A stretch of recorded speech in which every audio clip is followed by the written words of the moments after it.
violence and injury prevention is a health issue. Alam niyo po ba na ang disgrasya ay health issue? So it's not only a matter of violating the law, it's also a health issue. Ang World Health Organization noong 2020, nag-declare sila. They declared the decade of action. 2010 to 2020. Ang aim ng World Health Organization is zero road crash. Hindi po nangyari. It's easier said than done.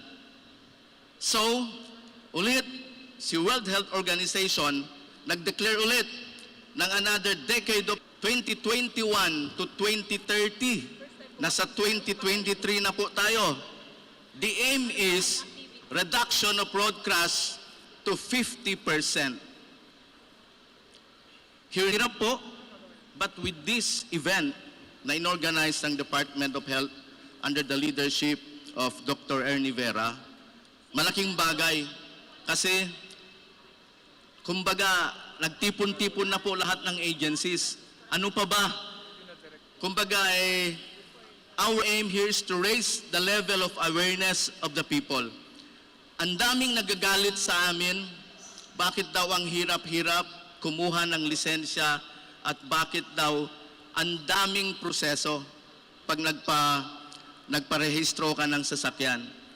Alam niyo po, meron na kaming tinatawag bago ka makakuha ng student permit na theoretical driving course.